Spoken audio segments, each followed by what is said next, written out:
ආයිබෝවන් හැම දෙනාටම අද අපේ මේ වීඩියෝව ටිකක් වෙනස් ආකාරයක එකක්. ඒ වීඩියෝ එකක් නෙවෙයි ඇත්තටම වීඩියෝ දෙකක් තියෙනවා. එකක් සිංහල භාෂාවෙන් ඉදිරිපත් කරනවා, අනිත් එක ඉංග්‍රීසි භාෂාවෙන් ඉදිරිපත් කරනවා. මේ භාෂා දෙකෙන්ම වීඩියෝ දෙකක් සකස් වුණාට එකම මූලාශ්‍රය මත පදනම් වෙලා තමයි මේ වීඩියෝ දෙකම නිර්මාණය වෙලා තියෙන්නේ. මේ වීඩියෝ දෙකම තාක්ෂණයේ ඇසුරින් නිර්මාණය කරපු දෙකක්. ඒකෙදි පදනම් කරගන්නේ කලකට පෙර අපේ රටේ භාවිත වුණු 10 වසරේ ඉංග්‍රීසි පෙළපොතකින් උපුටාගත්තු පාඩමක්. ඒ නිසා මේක චරිත කතාවක් වගේම පාඩමක් සම්බන්ධයෙන් ඉදිරිපත් වෙන වීඩියෝ දෙකක් හැටියට සැලකිය හැකියි. මේ පුද්ගලයා කවුද? මේ පුද්ගලයා ඔබ කලින් දැන හිටියාද? එහෙම නැත්නම් මේ පුද්ගලයා ගැන ඔබ දන්නා කරුණු මොනවා හරි තියෙනවාද කියන කාරණා ඔක්කොම මේ කෙටි වීඩියෝ දෙක ඇතුළත සාකච්ඡා කරනවා භාෂා දෙකෙන්ම. අනිත් කාරණේ තමයි මේ වීඩියෝ දෙකට පදනම් කරගත්තු මූලාශ්‍ර පාඩම අප වීඩියෝවේ අගට එකතු කරනවා සහ ඒ පාඩමට අදාළ ප්‍රශ්න කීපයකුත් අප වීඩියෝවේ අගට එකතු කරනවා.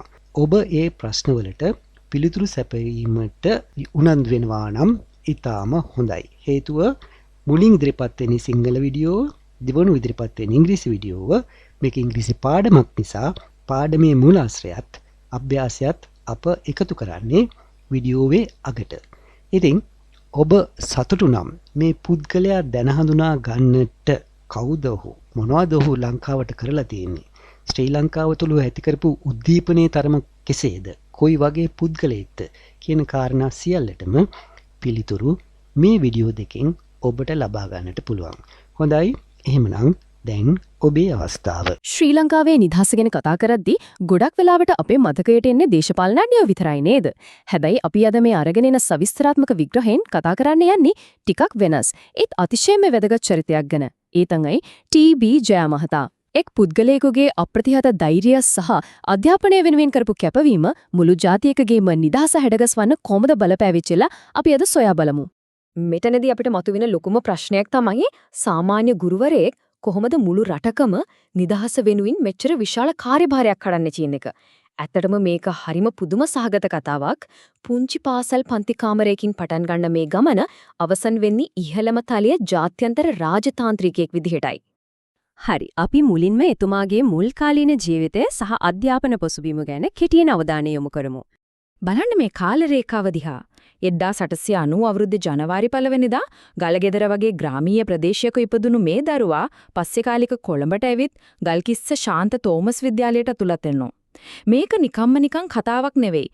Tamanගේම උත්සාහයෙන් පියවරෙන් පියවර ඉදිරියට ආපු ගමනක්. ලන්ඩන් මැට්‍රිකියුලේෂන් විභාගයේ පාස් වෙලා ගුරුවරයෙක් විදිහට වැඩ කරන ගමන්මා එතුමා ලන්ඩන් BA උපාධියත් ලබා ගන්නවා. ඒකෙන් පේනව නේද එතුමා අධ්‍යාපනයට කොච්චර කැපවීමක් කළාද කියලා. ඉතින් මේ විදිහට ලබාගත් දැනුම එතුමා තමන්ගේ ළඟම තියාගත්තේ නෑ.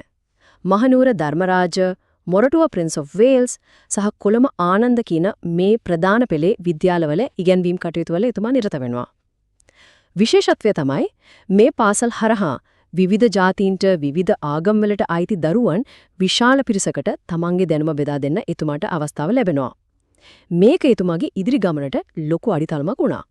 ඊළඟට අපි ලැබෙන්නේ එතුමාගේ ජීවිතයේ සුවිශේෂීම කඩයිමකට.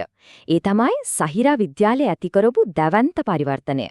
මේ කාලයේදී මුස්ලිම් නායකයෝ එකතු වෙලා ජය මහතාගෙන් විශේෂ ඉල්ලීමක් කරනවා කොළඹ සහිරා විද්‍යාලයේ විදුහල්පති ධූරය බාරගන්න කියලා.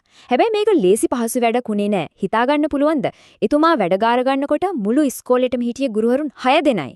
හරියටම 6 දෙනයි. ඒ කියන්නේ මේක අතිශය අභියෝගාත්මක ආරම්භයක්. ඒ වුණාට ජය මහතා ඒ අභියෝගය අත්හැරියේ නැහැ. එතුමාගේ නොපුසුබට උත්සාහය, කැපවීම සහ පරාර්ථකාමී සේවය නිසාම සහිරා විද්‍යාලය ලංකාවේ අනිත් ප්‍රමුඛ පෙළේ පාසල් එක කරට කර ඉන්න පුළුවන් මට්ටමකට ගෙනාවා.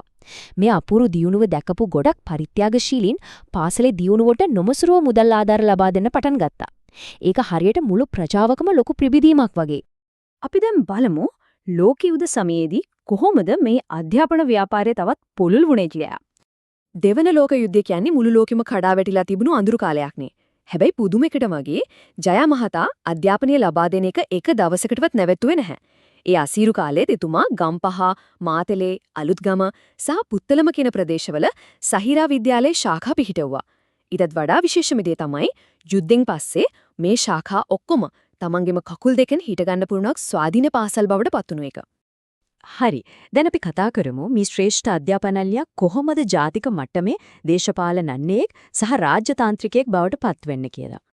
අධ්‍යාපනය වෙනුවෙන් කරපු මේ අසමසම මෙහෙවර නිසාම එතුමාට ජාතික දේශපාලනයට දුරට විවර වෙනවා 1924 දී සුළුතර ජාතීන් නියෝජනය කරන්න එතුමාව ව්‍යවස්ථාදායක සභාවට පත් කරනවා. ඊට පස්සේ 1936 ඉඳන් 1947 වෙනකම් රාජ්‍ය මන්ත්‍රණ සභාවේ ඊටාම සාර්ථකව වැඩ කරලා ලංකාවට ඩොමිනියන් තත්ත්වය ලැබුණාම කමකර සහ සමාජ සේවා අමාත්‍යවරයා විදිහටත් පත් වෙනවා. මේ හැමතැනදීම අනිත් ජාතික නායකයෝ එක්ක බොහොම සමගියෙන් වැඩ කරපු එක තමයි මෙතන තියෙන වැදගත්ම ලක්ෂණය.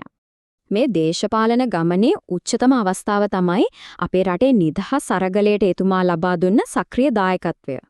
තමන්ගේ ජාතියට, තමන්ගේ ආගමට විතරක් සීමා වෙන්නේ නැතුව සමස්ත ශ්‍රී ලාංකිකයන්ගේම නිදහස වෙනුවෙන් අනිත් නායකයෝ එක්ක අත්වැල් බැඳගෙන එතුමා දැවැන්ත සටනක් කළා. අපි දැන් එළඹෙන්නේ මේ කතාවේ අවසාන භාගයට. එතුමාගේ ජාත්‍යන්තර රාජතාන්ත්‍රික මෙහෙවර සහ ඉතිරි කරපු නොමැකෙන මතකය ගැන අපි විමසා බලමු. ජීවිත අන්තිම කාලේ එතුමා සම්පූර්ණයෙන්ම වගේ කැපකලේ ජාත්‍යන්තර සේවයට සහ ආගමික කටයුතු වලට. 1950 දී පාකිස්තානයේ ශ්‍රී ලංකා මහ කොමසාරිස්වරයා විදිහට පත් වුණේ එතුමා 1960 අවුරුද්දේ සමස්ත ලෝකවාසී මුස්ලිම් වරුන්ගේම පූජනීය ස්ථානීය වෙන මක්කම වන්දනාමාන කරන අතරතුර අසනීප වෙලා අභාව પ્રાપ્ત වෙනවා. මුළු රටට මේක දැරිය නොහැකි පාඩුවක් වුණා. අදට ටීබී ජයා කියන නම ඇහෙද්දී අපේ මතකට එන්නේ මේ කාරණා දෙකේ තියෙන අපූර්ව බැඳීමයි. දේශපාලනික නිදහස වෙනුවෙන් කරපු අරගලය වඩීම සාමාන්‍ය ජනතාවගේ අධ්‍යාපනය නංවාලන්න කරපු ඒ අමිල මෙහෙවර කවදාවත් එකිනෙකින් වෙන් කරන්න බෑ. මේක එක කාසියක දෙපැත්ත වගේ කියලයි අපිට පේන්නේ. ඉතින් මේ විග්‍රහය අවසන් කරන්න කලින් අපි පොඩක් හිතලා බලමු මේ ප්‍රබල කාරණය ගැන. තමන්ගේම ජනතාව සවිබල ගන්නවන ඒ වෙනුවෙන් හොඳ පාසල් පද්ධතියක් ගොඩනගන්නේ නේතුව ඇත්තටම රටකට තමන්ගේ ස්වාධීනත්වය දිගටම පවත්වාගෙන යන්න පුළුවන්ද? ටීබී ජය මහතාගේ මුළු ජීවිත කතාවෙම අපිට දෙන ලොකුම පණිවිඩය තමයි රටක අධ්‍යාපනයයි ජාතික නිදහසයි කියන්නේ කවදාවත් වෙන් කරන්න බැරි අතිශය තීරණාත්මක සාධක දෙකක් කියන එක. When a colonial empire fractures and a new, sovereign nation emerges, the transition of power is rarely smooth. The sudden withdrawal of foreign rule creates an immediate, chaotic scramble for structure. That withdrawal leaves behind a massive political vacuum. And for a newly independent, highly diverse state to actually function, the minority communities within it must secure equal representation at the table. But a community can't effectively advocate for itself without an educated populace. This creates an immediate, critical demand, not for traditional politicians, but for grassroots institution builders. The real groundwork for Sri Lanka's independence occurred far away from the legislative halls. It was built desk by desk, inside local classrooms. Born in 1890, T.B. Jaya experienced this dynamic firsthand. His family recognized the value of access, moving from their village to Colombo specifically to enroll him at St. Thomas College for his secondary education. He moved quickly through the academic ranks, passing the London matriculation examination to begin his career and later completing his own Bachelor of Arts degree while actively working as a teacher.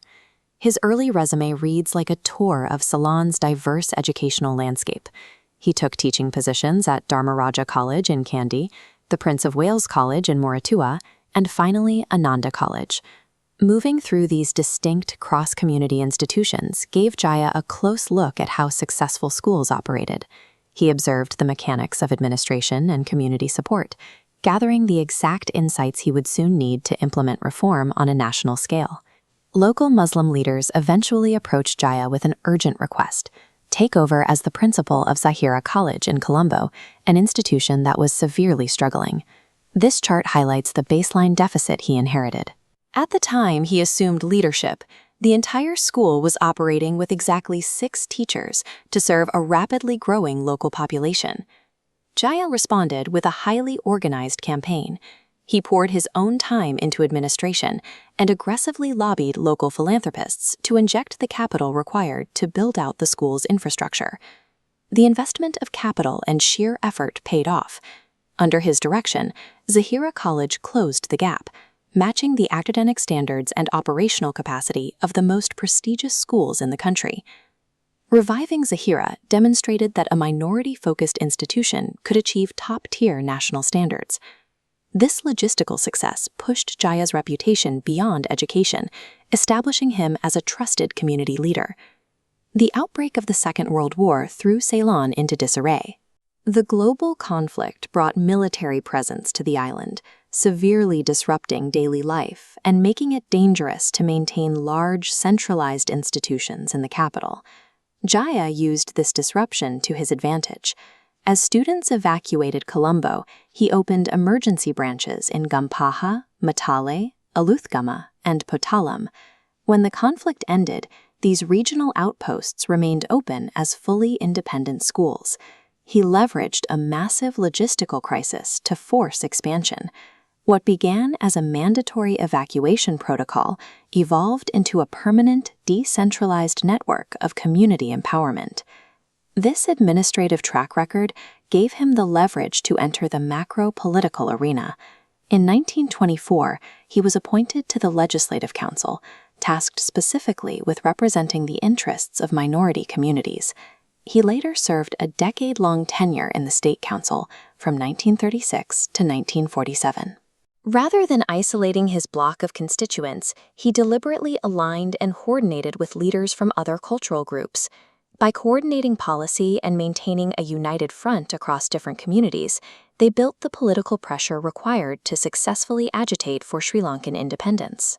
His rise in national politics was a direct extension of his work at Sahira. By building institutions that served thousands of families, he had already demonstrated the leadership and broad community backing required to hold a seat at the national table. Following the joint struggle, Sri Lanka achieved dominion status, finalizing the transfer of power and establishing its own sovereign government. In this newly independent state, Jaya was elected to represent the Colombo electorate and was subsequently appointed as the Minister of Labor and Social Service. His portfolio eventually expanded to the international stage. In 1950, he accepted the role of High Commissioner for Sri Lanka in Pakistan, securing his place as a leading diplomatic envoy. This career path traces a clear line of increasing responsibility. He began by managing a staff of 6 at a single school. 30 years later, he was managing the labor and social interests of a whole country before moving into international diplomacy. His decades of service ended in 1960, when he fell suddenly ill and passed away while undertaking a pilgrimage to Mecca. Today, his historical footprint is split across 2 domains. He is recognized for his advocacy during the independence struggle and his methodical expansion of the country's educational framework. T.B. Jaya's work proceeded on 2 parallel tracks. He advocated for the legal rights of a sovereign nation, while simultaneously building the educational infrastructure that would prepare his community to lead it.